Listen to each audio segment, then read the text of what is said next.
Afternoon, everybody. I'm Jason Salas. Now, so often in sports, we say so-and-so is a Hall of Famer way before the final bell sounds or before they hang up their cleats. But I'm going to introduce you to someone this week who is a Hall of Famer and who is voted into the Hall of Fame at his alma mater because of years and years of work he put in and a demonstrated record of excellence. Have a conversation with Roland San Nicolas and you'll be given an entertaining lesson in Guam sports history.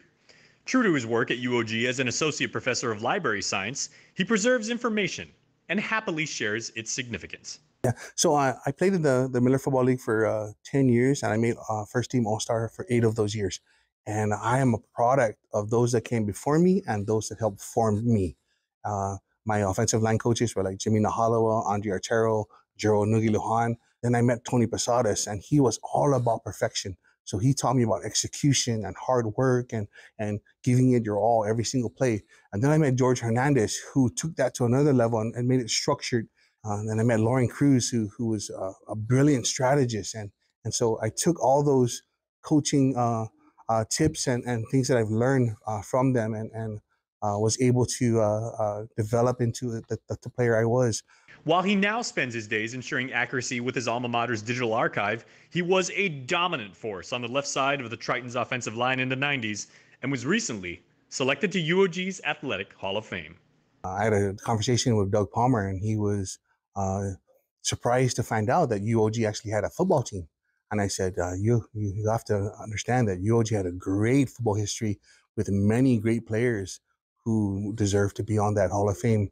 Nicknamed Pancake because of his proclivity to lay out opposing defensive linemen, success wasn't immediate for him, and he had to put in big league work to survive in the big leagues. And so I had to work myself into the lineup, and I had to change positions. I was a center in high school, and I thought I was a really good center until I met John Lohan, who is an amazing center, right? And so I had to change positions in order to get some playing time.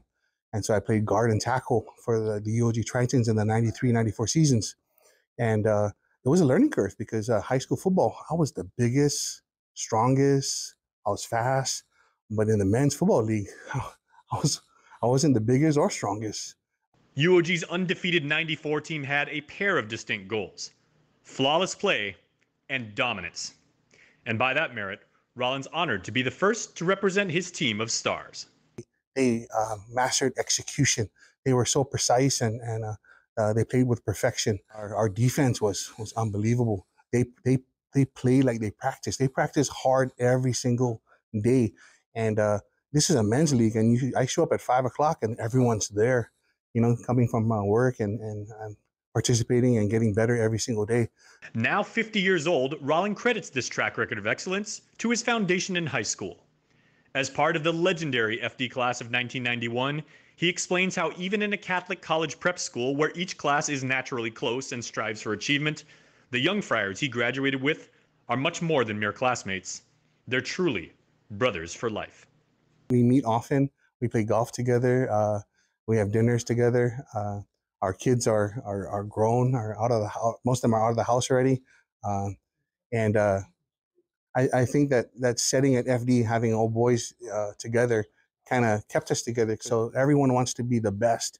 And when you have 80 guys in one graduating class, all competing together, yet individually, people tend to improve by leaps and bounds rather than trying to work out by yourself or learn by yourself. The 8 hours we were together every single day, and then the practices that we joined really created a family that we keep to this day. Now, this old school athlete also gained modern day social media fame a couple years ago when training for the Strongman event, combining brute force with technique, timing, and agility. I was interested because I was 48 years old, benching like 420. So I said, oh, this is a natural sport for me because there's no running. There's no speed involved. Little did I know there were some events that required a lot of speed. And but I don't know if you saw the event, my shoe popped off. So I was running barefoot on one foot down the finish line. And you can also probably tell by this point that he's a diehard 49ers fan, and his entire career he wore jersey number 79 in tribute to the pros who inspired him to seek greatness. The 49ers have a huge following on Guam, and I'm just very lucky and appreciative that I'm part of that. I've always dreamt to be like their linemen. I looked up to Jesse Sapolo, Harris Barton, the linemen of the 90s. His island values dictated his demeanor in competition, being hardworking, faithful, supportive, and respectful. I always pick up the guys I would knock down, or Pancake, and it was it's just my upbringing. You know, my mom and dad brought me up in the church, and I was very I wasn't big growing up. I was wide, but I wasn't tall, and I didn't sprout until like sophomore year in high school. And this big boy's always had a big heart, and while some high school rivalries playfully persist to this day, you can't ever say that this Hall of Famer played dirty.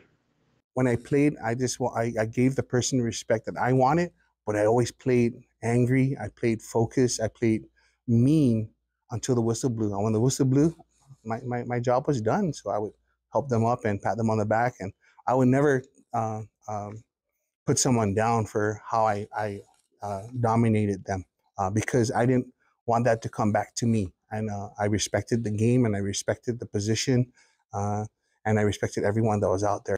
So congrats on making the Hall, champ. You've certainly earned it.